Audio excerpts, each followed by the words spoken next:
Think about Lyten. But first, I wanted to talk about bringing just generally new technologies to market. And sorry, this is an eye chart. I usually present this on a much bigger screen. But I want to just give a sense of history because I am an engineer, but I love history. And I think all of us who are engineers, just as Jimmy did, he looks at, what's happened in the past. You learn a lot when you do that. And it gives you a sense of perspective. So, I looked at a while ago, I looked at how lithium ion developed, right? Because, when I was a kid, there were no lithium ion batteries. I know I'm pretty old. There were no laptops, there were no cell phones. Now they're everywhere. And, how did that go? And, people were making cells. They were making alkaline cells, and then they're making, some of the nickel metal hydride ones, and somewhere in there, all kinds of different chemistries. So what happened is, back in the 70s, you have Stanley Whittingham talking about intercalation electrodes, right, to do lithium, which is like, it was super obscure stuff at a university. And then, John Goodenough in the 1980 doing the cobalt oxide cathode, right? So everyone talks about John Goodenough, but that was 1980, okay? And it took about 10 years before Sony commercialized the lithium ion. So there was this good idea, right? You could make this cell lithium ion, right? At least you can make it in a coin cell probably on the lab bench. And it still took 10 years before, a Japanese company, after working their asses off, by the way, managed to commercialize a cell. And it was not an awesome cell, okay? It was an 18650, which is the cylindrical cell. It had less than an amp hour of capacity. Now you're pushing usually 3 amp hours in a 18650, so less than an amp hour. And it was used to power, I think, Sony's camcorders, okay? They were a super high value product. People needed it to work. You couldn't do it with primary cells. You couldn't do it with lithium metal, little primary cells that we were all using in our cameras back in the day.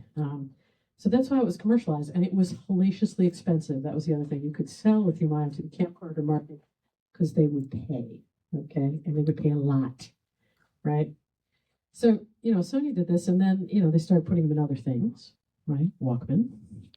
Some of the other Japanese companies who were also big cell makers, namely Panasonic and Sanyo, were not far behind Sony, right? And they started making these super high value lithium ion cells that then started appearing in these laptop products, right? Which, there'd been some nickel metal hydride cells in laptops, and they were pretty clunky. They were not nearly as light as they are now. So, but, suddenly laptops became the market, right? And if you had a laptop or you wanted to do a laptop, you had to have lithium ion cells for it. So suddenly you had Sony, Sanyo, and Panasonic making all these laptop cells, and they were still really expensive and not all that awesome, okay? The cycle life, the expected cycle life was 300 cycles. If you made that, that was great. If you were over an amp hour, that was awesome. Okay. So they worked these things and they worked it through the commercial market. And then, somewhere around 2006 or so, some nutty dudes at Stanford and, in Silicon Valley decided that they were going to make electric cars and the laptop cells were going to be good enough for it. And, and Tesla was probably not the only little outfit that was trying to do this, but they ultimately got to be successful. And, I joined Tesla in 2012, right before the Model S launch, and the company had come quite a ways, right? And the cells had come quite a ways. But if you look at that timeline, right, just to get to Model S, so going from a new cell chemistry into a car, took about 20 years, okay? That's a generation, right? It's a generation of engineers working this stuff. Thousands of hours, okay? Tens of thousands of hours. So, that's how long it took in a market-driven situation, right? Because those cells were made to fit the consumer market demand. And then they went into cars, and the cars were kind of, early adopters, we love them, right? But, this was market demand. There was not government incentives underneath this. There was not a environmental disaster that this was trying to stave off. This was just, this is what customers want. And it took 20 years from when Sony commercialized the thing to get into cars, all right? Another 20 years for people first starting to think about this. Okay. And then, I was at Tesla in 2012, and about 2014, we had the groundbreaking for Gigafactory 1, and people couldn't imagine who would use all those cells, right? So they were like, oh yeah, and I was reading the press on this, because we all were reading the press, wake up in the morning, see what people had said about Tesla, try not to get depressed, try not to believe that this was a scam, that Elon was ripping off the government, everything else, right? And we'd see some good news, and then we'd see all kinds of criticism, right? And the criticism about the Gigafactory was, Tesla's never going to ever be able to use all those cells. They're going to have to sell to everyone, and they're going to swamp the market that's actually out there. It's like totally impossible, okay? You can be completely depressed by this, okay? Or you can get up and go into work and go, yeah, screw you, I'm going to go do this thing, right? Yeah, turns out that is a fraction of the market demand, right? So gigafactories are coming up everywhere, okay? But really, to get to it from the cell, 1991, to gigafactory, where it was really running, 2017, 2021, I mean, you're looking at 30 years, right? That's market driven, all right? Now, once people have figured this out, right, and a few other governments realize, wait a minute now, EVs are a thing. We want to be in that market. We want to build EV cars. And you know what? Batteries are a high value product, okay? They employ a lot of people. They bring in a lot of revenues. This is a good manufacturing sector to be in. People started doing this. So like the Koreans got into lithium ion cells pretty heavily in the late 90s and the early 2000s and started dominating. And the Chinese came in a bit later, right? So CATL, which is the car version of ATL, ATL was in business earlier than this, making consumer cells, but CATL was founded in 2011. And, I don't know how many gigafactories they've already got, okay? But they moved really fast. And why is that? They've got government subsidies and societal will that says, you're going to go do this, and you're going to do it fast. And it is possible to do it fast, There you're looking at sell the car in about 4 to 10 years, right? And you can do this, and you can look at this with Tesla itself is kind of a, the bringing in an electric car, and then, there's some prototype cars and some small stuff, and then you finally get to the large scale. How long does it take? So like Roadster to Model 3 is about 10 years, okay? And all the steps you take in between. And, we're looking at this at Lyten, and we're trying to put in a new chemistry, and we're like, okay, what should we expect? How fast can we go? Like, what is possible, right? And I'm kind of going, sell the car. Maybe I could do it in 8 years. That's twice what it takes in China. If I'm really optimistic, maybe it takes me longer, right? But that's kind of, just kind of some of the history to give you that sense of scale that, if you're going to talk about doing this, if you're talking disrupting, if you're talking about, bringing something new into the market, you're looking at least in scales of half a generation or a generation of engineers, okay? And that's really important because, as Jimmy said, you don't snap your fingers and have a supply chain tomorrow. You don't snap your fingers and have a new industry tomorrow. You work. And you work a long time, and you put in thousands, tens and thousands of hours and thousands of employees. So I thought a lot about what's made some companies that I've worked for really successful. So, whether it's Panasonic or Tesla or Uber, what has allowed these guys to actually do this thing and, bringing something new to market. Okay, now Panasonic brought many, many new cell chemistries to market. Panasonic was actually founded between World War I, World War II by Mr. Matsushita. His first product was a battery for a bicycle headlamp. Okay, because that's what everyone needed in Japan. So that was his first product, right? And they've done this a few times. Tesla, of course, is an obvious one. Uber's another one, right? It founded in San Francisco not that long ago, and we all pretty much have the Uber app on our phone, or maybe Lyft, right? But suddenly it's like, oh yeah, you're gonna take an Uber, right? What the hell? So what do you have to do? You have to be significantly disruptive, okay? So a lot of people are like, oh, I'm going to do this thing and it's going to improve things by 10%. Okay, maybe you'll get a good business in that. But the thing is, when you're trying something really new, you're going to fall down a lot. You're going to make a lot of mistakes, a lot of costly mistakes. You're going to mess up your manufacturing or have a really bad day with a supplier or not realize that you really to spec something more tightly than you did, and you make a lot of scrap, right? So if you don't have something significantly disruptive, you'll go down in flames and no one will even blink, right? So you have to have that. But then you also have to have something that you've got to have enough deep technical moats that the fast followers who are infinitely more capitalized than you are, and maybe more experienced in general about manufacturing or something else, that they're not just going to step in and just swamp you, right? So Tesla was successful in 2012. There were no other EV makers of any scale. Okay, none of the majors was around with a big EV offering that was going to jump on this. Maybe GM was close with the Volt and the Bolt, but they just weren't, their heart wasn't in it, right? They didn't really think Tesla was that much of a competitor, and so they kind of went along, and they didn't really have the scale ready. But now you're like, wow, BYD is shipping like entire container ships of cars to the US, right? You're gonna go start an EV company right now? That's gonna be some work. Okay, that's gonna be tough because you don't necessarily have those technical moats to keep the fast followers from jumping all over you. You do have to, though, be able to leverage some existing technology, right? If you got to quickly scale to some kind of scale, which I call a home factory. For me, this is like the consumer electronics factories in Japan, in Korea, and China. These are pretty big factories. They're not automotive scale, but they're big. So they produce a lot of product, and they teach, and they can tell you if you're going to be able to make something at high volume and at speed. And if until you've done that, you can't make anything at high volume and speed, right? So you got to have that ability to scale up to that pretty quick.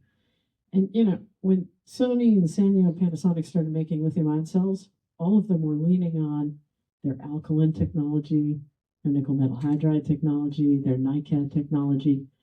And if you go in these factories and you see some of the old factories, I've loved doing this. I've gone into a bunch of these factories, and you can see the technologies evolving, right? You're like, that like handling looks a lot like the handling they use for their alkaline cells.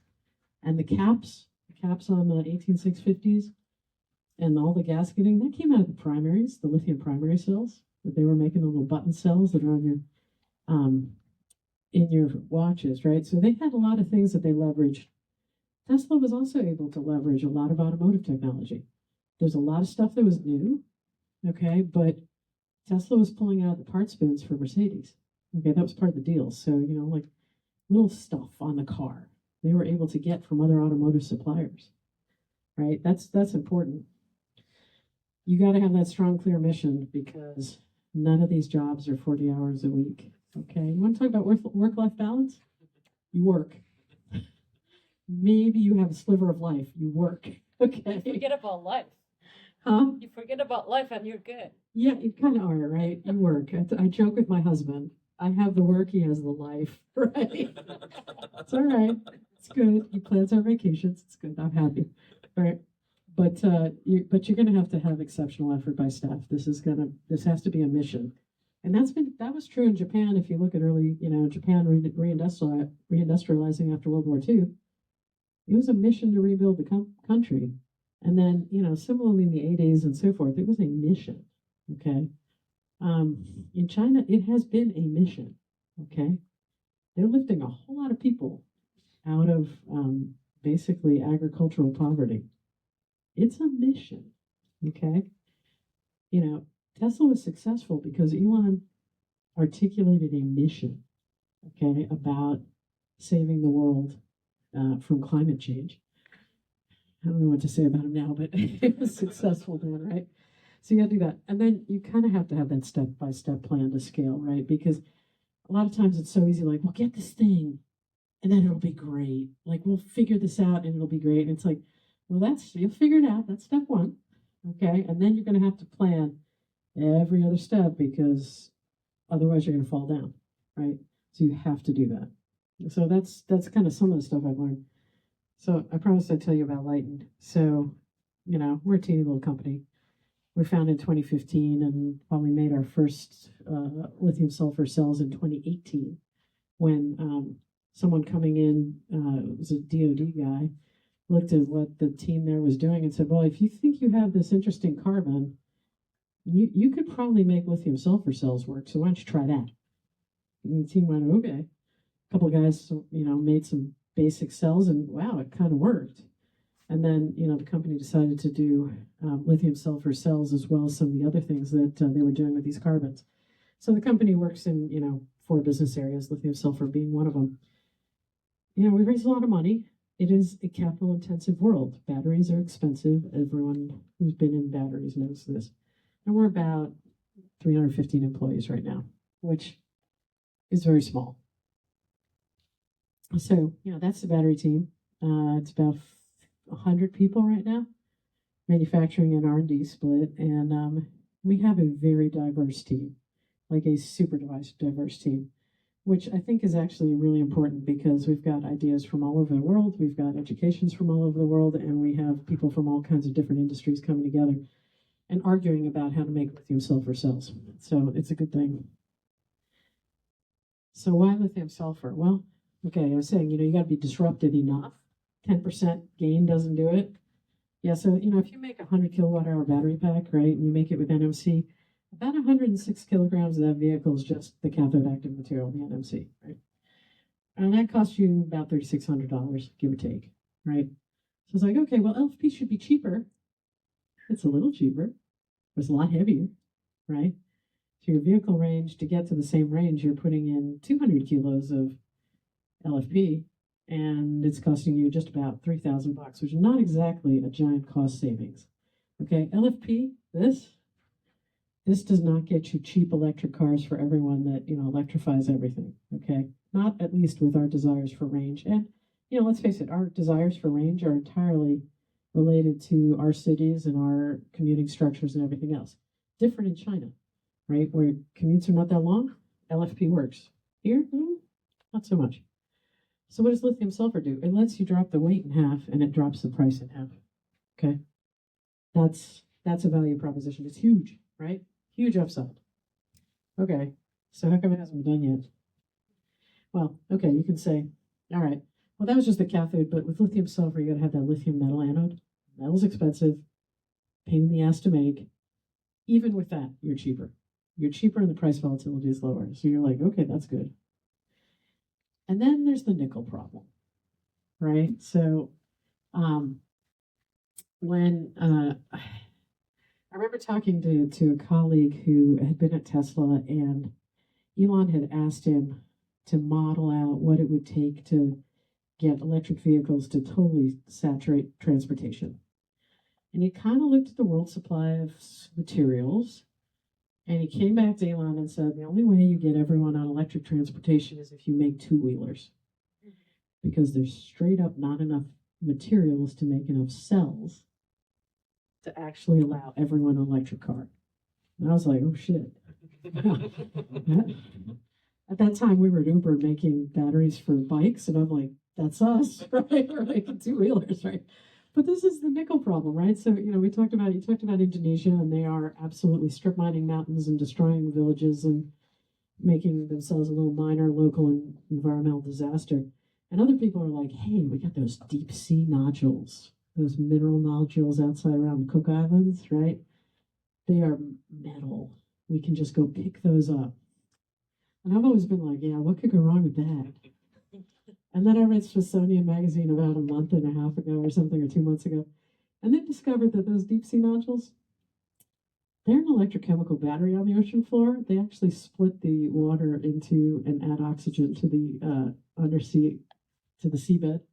So all the deep oxygen, they call it dark oxygen, it comes from these nodules sitting on the ocean floor and interacting together and actually doing electrolysis of water. And the entire ecosystem down there is dependent on this, because they've gone and studied places where, like in the 1980s or 90s, they harvested these nodules. There's still no life there, not even bacteria, right? So yeah, you can go pick up all those deep sea nodules and you're not going to have a deep ocean ecosystem. And I'm sure some people will try it, but I'm not kind of looking at this as my future plan, right? And then you say, well, carbon footprint. And, you talk about, okay, all that graphite that you got to leach, and then you've got to carbonize and do other things. It's a very carbon intensive process. And so is making NMC, and so is making LFP. and everyone wants to go to a carbon neutral battery, and Northvolt with the very best recycling and all the all the hydropower that they've got. Yeah, they show up. This is Northvolt right here, about 50 kilograms of CO2 per kilowatt hour. So right now for our battery, we're kind of estimating about half that. Okay, we feel like if we can go to renewable natural gas, we can probably get to carbon neutrality. That's that's kind of important. Less so in the U.S. So we're like, hey, we've got a great upside, right?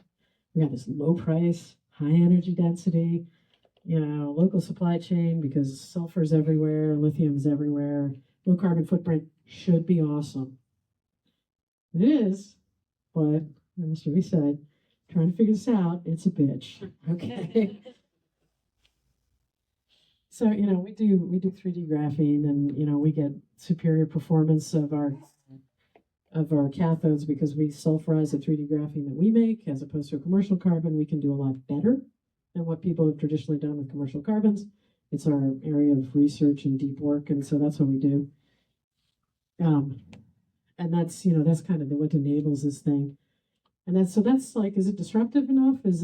Yeah, it's probably disruptive enough. And do we have enough moats?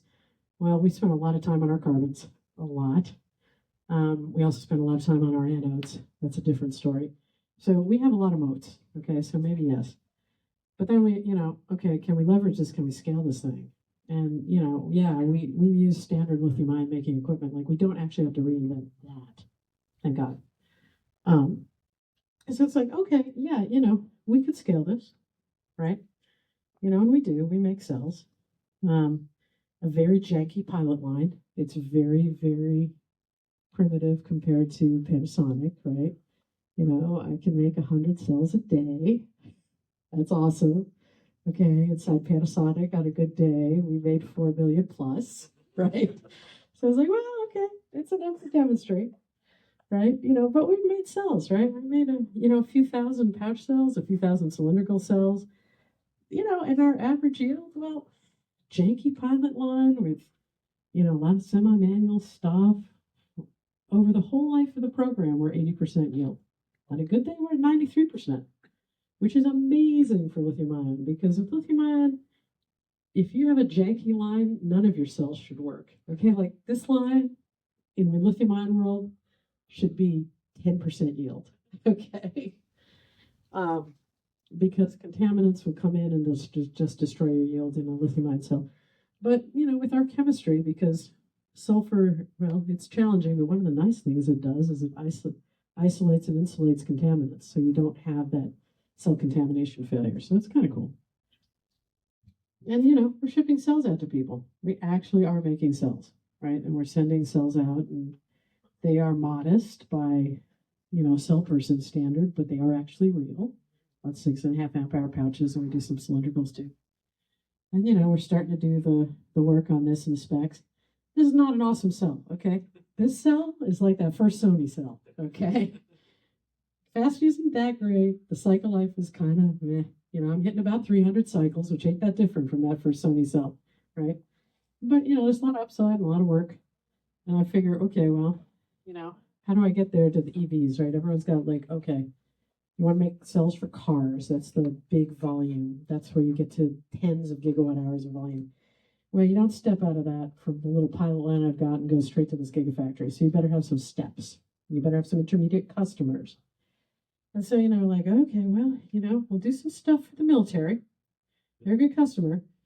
And then, we'll do some micromobility, and we'll do some, like heavy trucks, because these things really shine for anything that's heavy, right? And you want it, so really this is the cell for anything that's heavy or anything that you need it to be cheap, right? So we're like, okay, we can get there. And we'll get to automotive eventually. And, this is probably optimistic. I'll give it plus or minus any number of years you want. Okay, but do you get there? That's how you get there, right? So, this is kind of, it's a big ass challenge, right? But this is how you look at, this is a disruptive cell technology. It's completely different, and this is what it kind of takes to get to market. Okay, all right, questions?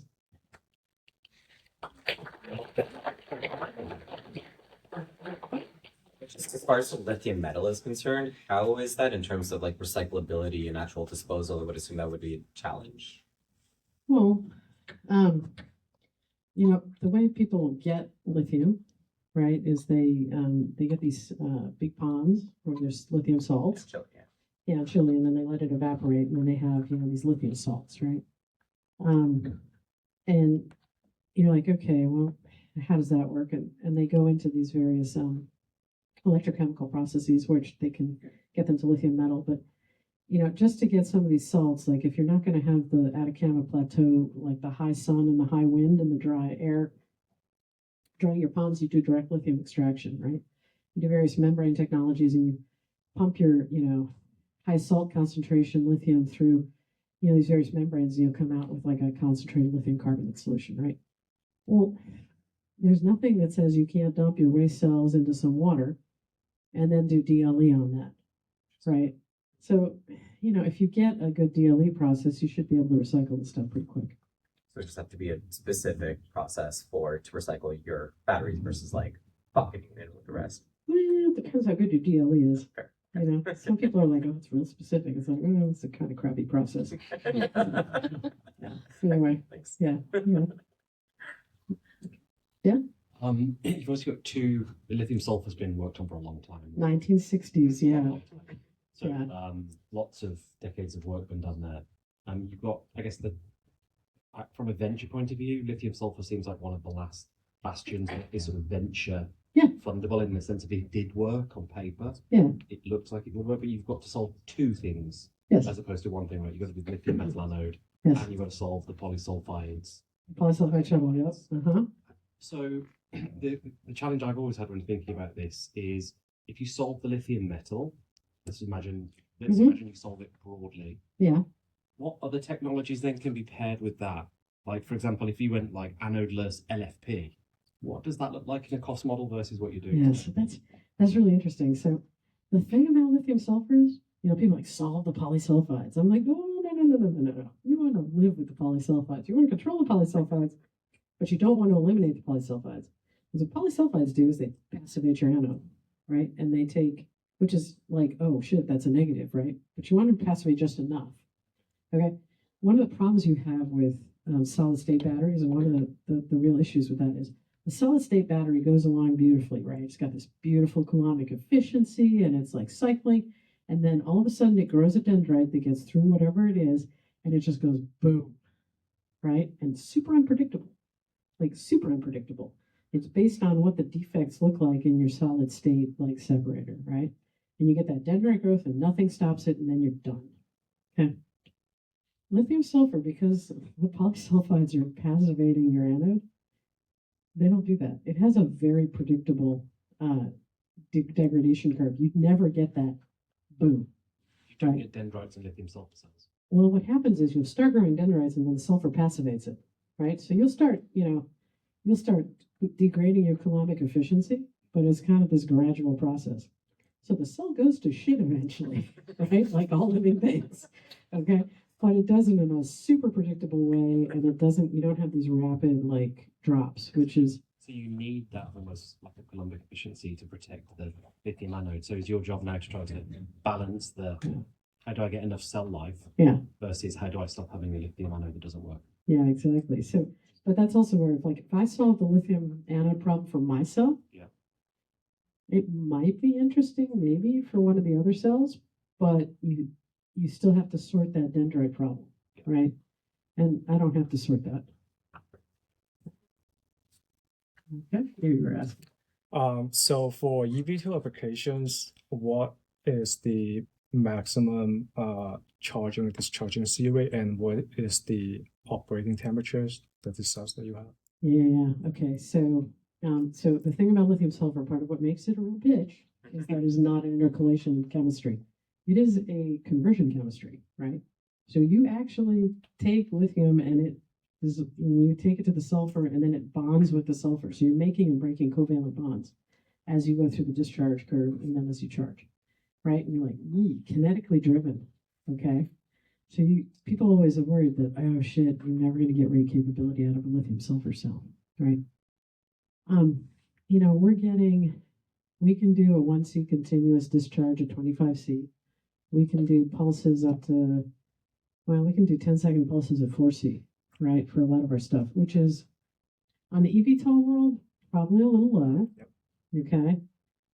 Not bad for an automotive application. And certain eVTOL applications are going to make this your cruise battery. It'll be fine, right? Your rate capability and your capacity go up with temperature because it's kinetically driven, right? So, you know, we see like, you know, on a cell that's you know, the cell like we're shipping right now, it's about 250 watt hours per kilo, which is respectable, but not, you know, not shocking or anything, but it's respectable to real cell. Yeah, you know, if you take and slow that down, the discharge down, and you raise the temperature up, you'll get almost 350 watt hours per kilo, right? And if you raise the temperature, your C rate capability goes up too, right? So, you know, you have to think about the cell and how you apply it a little differently because you can get to various good applications, but your pack architecture is going to be a little different. Just regarding bottom, where are your volumetric energy densities relative to those gravimetric? So we're kind of coming up to where LFP is right now, which is like 450 watt hours per liter. We're sort of anywhere between 350, 400 right now. It's, I mean, again, this is not a volume play. Yeah. This is an energy density play.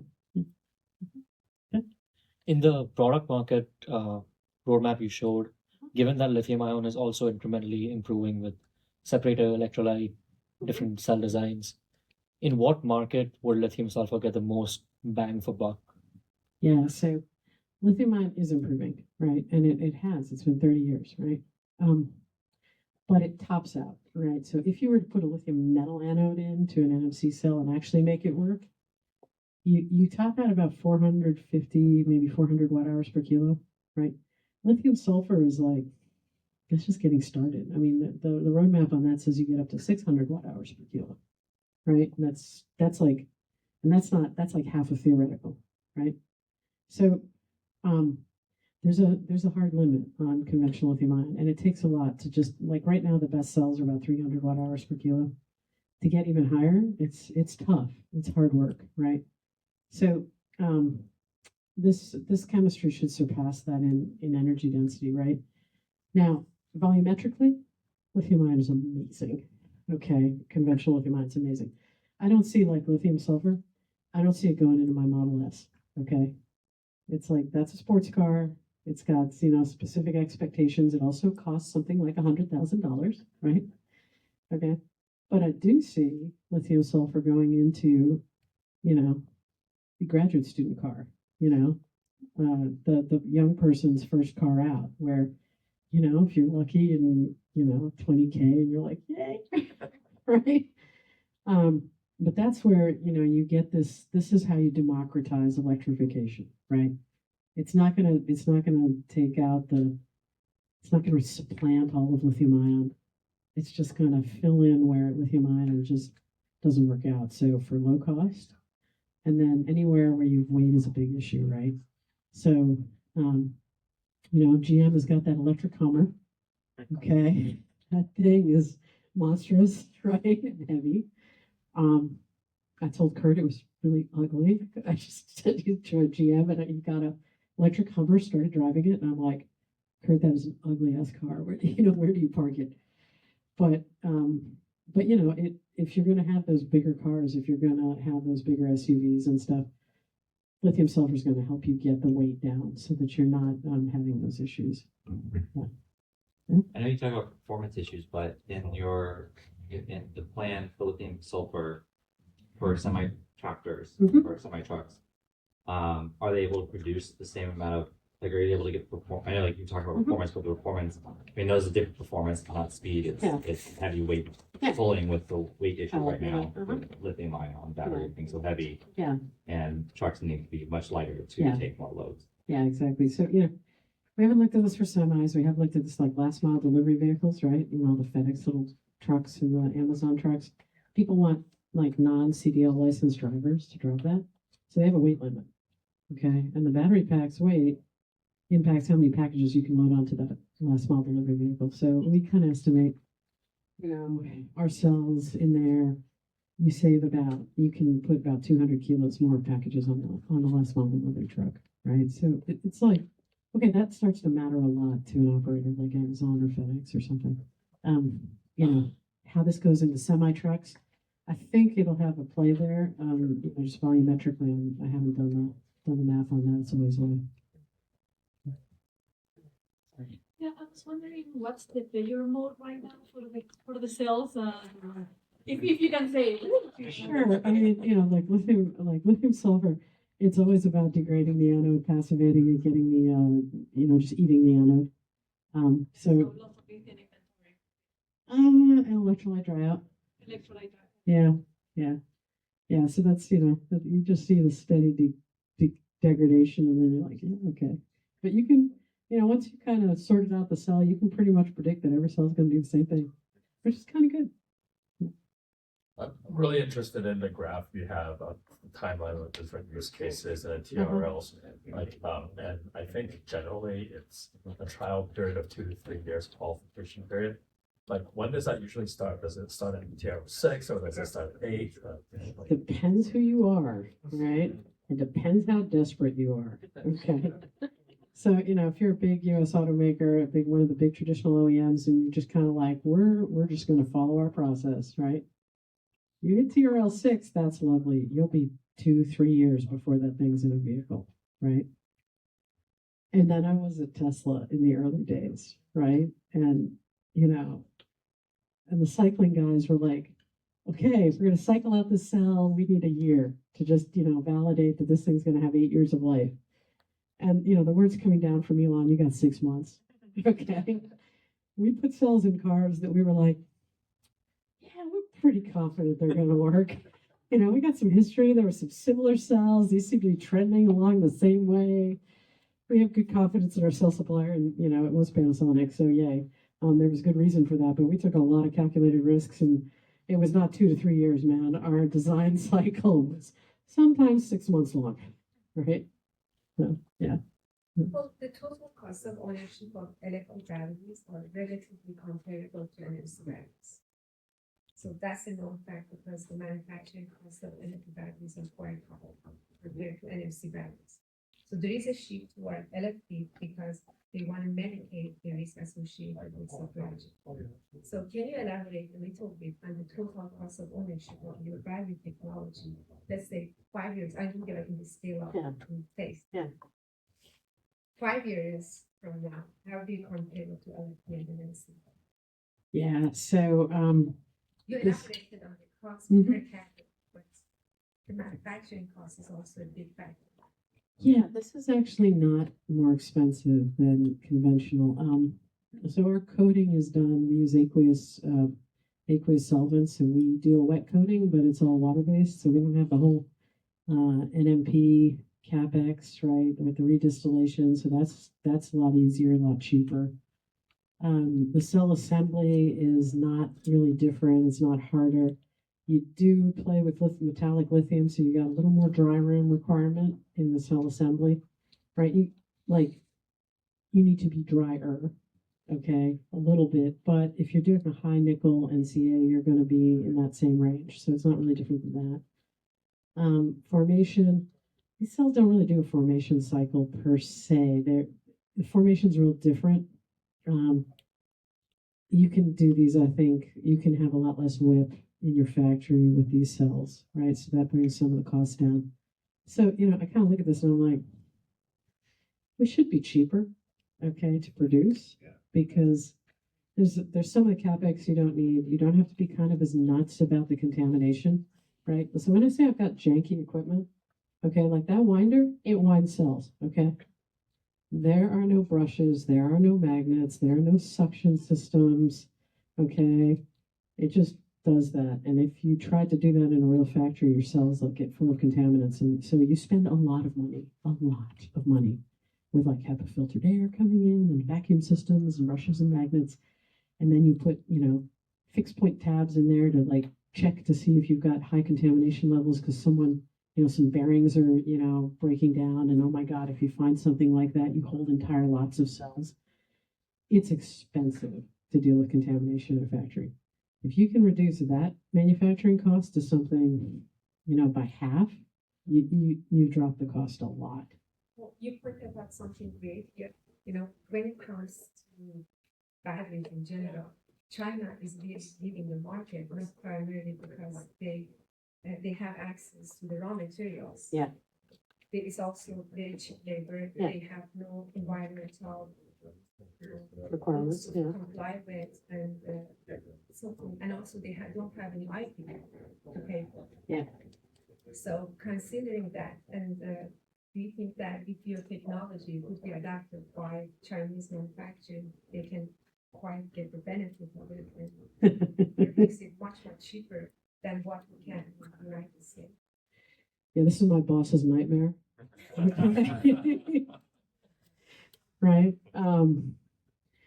So, you can say, well, okay. The thing about lithium sulfur is dead cheap and available everywhere, right? So the nice thing about this battery is that it can be made on pretty much any continent with sulfur and lithium, because you can get sulfur and lithium in any continent. And then we make our graphene from natural gas that you can make from various hydrocarbons. So, the supply chain dominance is not a thing. It kind of unhooks battery making from the geopolitics of supply chain at the very least. So at least you've got that going for you, right? And then, the question of, cell assembly and so forth, I think it is possible to compete with China. I really do. I think it does require some amount of will and societal will and desire that, hey guys, we can do this ourselves. And when people say, okay, well, assembling an electric car takes a lot less people than an ICE engine car.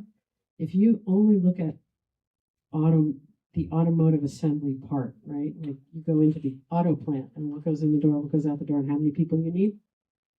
Yeah, it's like a lot lighter weight, right? And so the unions are up in arms that they're going to lose all their jobs because to EVs, because it's easier to assemble an EV. Okay. If you look at the more full supply chain and you say, okay, I'm going to have a full ecosystem in this country where it's going to be from raw materials to cell making to pack assembly and vehicle assembly, you rebuild the middle class. Okay. Like that's why Japan and Korea and China have been making cells, because it takes a lot of people. Even with the automation, it takes a lot of people. Let's just keep our fingers crossed that with this new regulation in place, the VCA will do something better. Yeah, I'm trying to make sure that we actually get to do this first. I just stick with this. Yeah.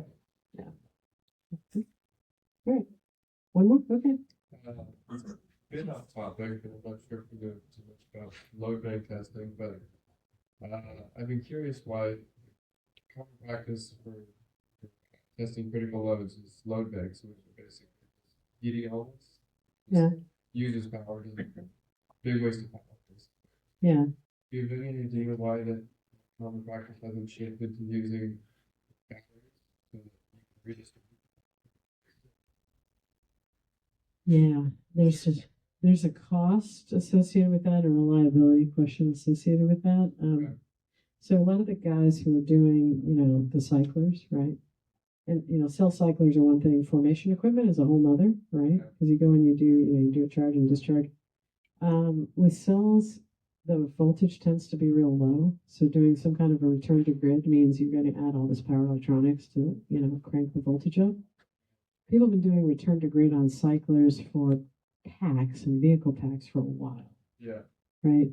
It hasn't trickled down to cells so much, but I'm starting to see some of the formation equipment makers starting to be able to recover some of the energy in there and having systems to recover some of the energy for cell cycling. But yeah, the thing about batteries is, you put a lot of cycles on those batteries, Yeah. right?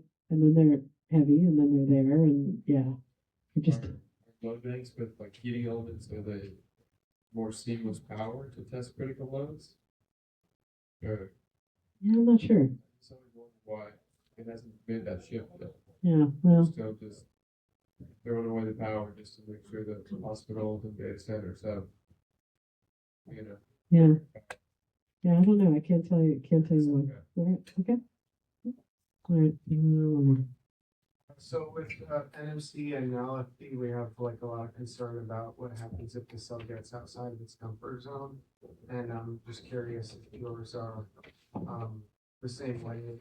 Like in the upper end, of course, the electrolyte breaks down and you have a problem. But in the lower end, we have this problem with NMC where if it goes below 2 and the copper migrates, you have to declare it dangerous and burn it away. Is yours the same way? Yeah, so there are limits to where you start degrading things, right? And you know whether they get hazardous is one question. A lot of times they just stop working, right? And really like if you over discharge most lithium-ion cells, most of the time they will catch fire. They're just going to get really high impedance and stop working. Sometimes they catch on fire, right? How is the fire? Huh? How is the fire? On this one? It's cold. No, it's not cold. No. I mean, we test a failure. I can take any cell and get it into thermal runaway, like really any cell. You know, I've had good performance in these and that. Okay, you know, we make them in 18650s and the top cap, you know, vents and the whole thing vents and, you know, you get some flame out, but it's not really that different in heat release rate or anything else than you would see in a conventional lithium-ion cell. I see a little difference, you know, I see, because I've got lithium metal, I see the little metal sparklers, okay? It looks a little more like a firework, okay? But one of the key tests I've done is like, okay, what happens now if you put water on it? Because I work with the fire departments all the time, and they're like, Celina, it's all good. Make any cell you want as long as we can put it out with water. All right? So it's one of the first tests I do. It's like, yeah, it goes out with water. It does. Right? So, really crucial thing. Yeah. Can I follow up on that? Just ask. I thought that sort of safety of cells was sort of inversely correlated to energy density, specifically gravimetric energy density. Mm-hmm. So you offer very high theoretically gravimetric energy density. So does that not therefore infer that because one of the big trends for automotive has been much higher utilization of the space, right? Yeah. Which has been enabled by going to lower energy density cells. You're going in the opposite direction. Yes and no, right? You can design the path a lot of different ways, right? Okay, fine. So when you look at automotive safety, right, you really are looking at propagation resistance, okay? Unless, well, you're looking at how big a fire a single cell is going to give you, and is it going to propagate to the other cells, right? Yeah. So, you know, I'm a small cell aficionado, right? I feel like small cells, you can control this a lot better. There's some people that like those 100 amp hour cells, and I'm just like, oh my God, okay, you do you, right? But, so, you know, you look at how much energy is in a single cell, and can you control it? And if you can release that energy in a way that it doesn't heat up the neighbors, all good, right? The thing that I like about lithium sulfur is that because it's so light, just generally, you'll get a venting reaction. You can eject what's in the center. If you can protect the rest of your cells, which you do in legitimate packs, from those hot gases, there's almost no energy remaining in the can, right, in the cell can. So your probability of propagating to the neighboring cells goes down, right? Now, you know, there's lots of ways to make cells, there's lots of ways to make packs, but, you know, this is one of those things where I'm like, actually, for the high energy density, this one gets a little easier to deal with, right? Like the engineering could get actually simpler. Thank you so much, Celina. Appreciate it. I'm so happy that tonight I have shared my celebrity with all of you. Thank you so much, Celina. I always admire her courage to innovate something completely new and commercialized and manufactured. As a woman, if you are one, and I take it as for you know how difficult it is. So thank you so much. I have one announcement while Tom is setting up. I said party. Who's up for a party? So our October event is going to be a Halloween edition. So don't get me wrong, we're still going to have speakers, not as good as tonight, so don't get it spoiled. I played my best cards tonight, okay? So you are all gonna embrace your failures and dress up as the worst failures you have ever seen in the battery industry or other industry that you are. And you're gonna be in the hub, Redwood City, as a club. You're gonna have DJs, we're gonna have food, you're gonna talk about battery failures, you're gonna talk about battery safety, all battery safety. So that's gonna be October 24th.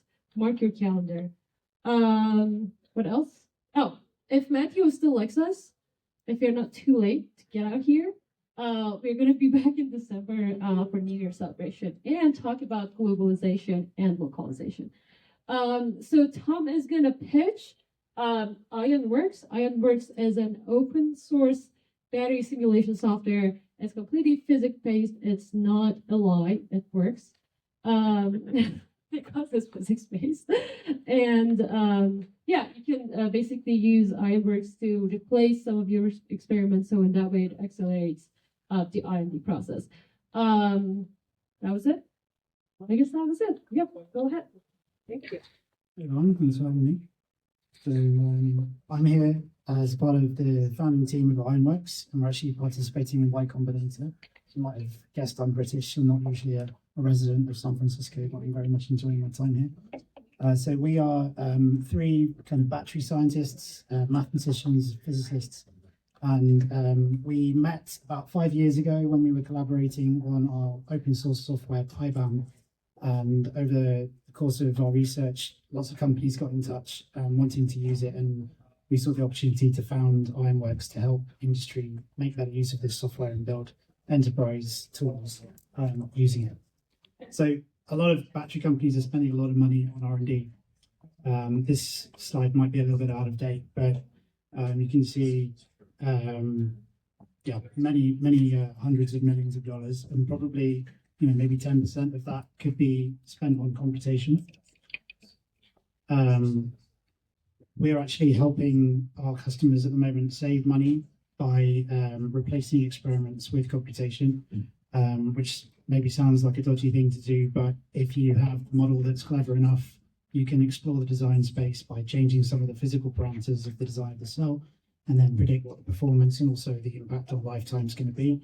One customer has simulated 5,000 experiments, and that if they'd done all of those experiments, built those cells, tested them, it would have cost them $8 million. So that's sort of a representation of how much that data could have been worth. But with the 500,000 simulations, you're basically done in 500,000 seconds, and you don't have to spend any money actually building the cells. Our integrated tools give you everything you need to essentially gather the data from the lab, process it, make the model, and then do the analysis. We can run at scale. We're written in Python, and it's easy to put it on a server and do thousands of these experiments in parallel. A little bit about PyBAM. It's been going now for 5 years. There's actually we're holding our first conference in London next year. We have over 1,000 users, 100 contributors, 1,000 GitHub stars, and we regularly run workshops where you can come for free usually and learn about battery modeling. Our recent one had 400 attendees online. Pretty much covered that slide already, but being written in Python, it's pretty user-friendly and also integratable with a lot of your other favorite data analysis tools. This is some of the outputs you might see from the simulation. We're 100% physics, no machine learning, even though it could be coupled with machine learning, and there's a lot of cases you would want to do that, but the fundamentals are all solving physical equations to do cause and effect predictions. And we're also building web application interfaces to run the models in the cloud.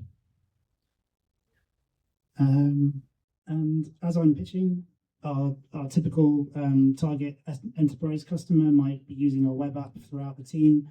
They might have a few power users who are interested in making the models from their data. And we also provide this bespoke development and build code for specific applications. And we're looking at sort of initial contract sizes of about 100,000 per customer. To date, we've signed up about 7 companies. We've been going about 18 months. And we're looking to fundraise next month as part of the Y Combinator batch. So I'll stop there. I have a question. Simulation is a broad and generic word. So what do you mean by simulation? What are the typical input and output? Is it in cell level, pack level? Primarily cell level. And So- what would be the typical outcome?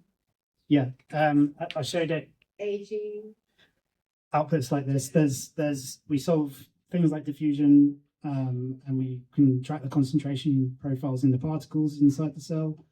We can produce maps of the heat output.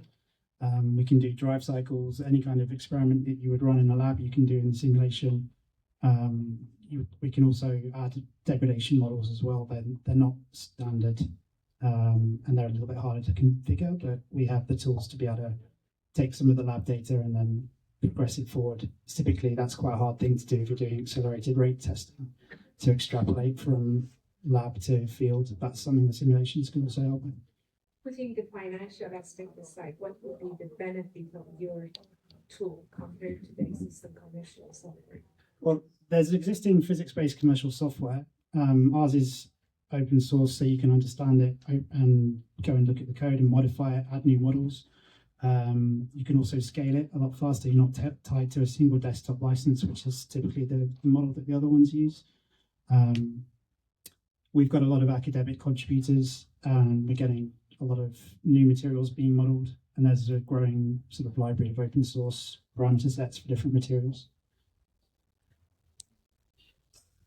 Right, it's also in electrolytes, like make different type of electrolytes, how it changes. Basically, the chemistry of the electrolyte. How it affects it. So the models for electrolytes we have are sort of just kind of continuum levels, so they're not atomistic at all. If you characterize the electrolyte and predict the ionic conductivity as a function of concentration and temperature, we can use that in the model, but we can give you those fundamental relationships.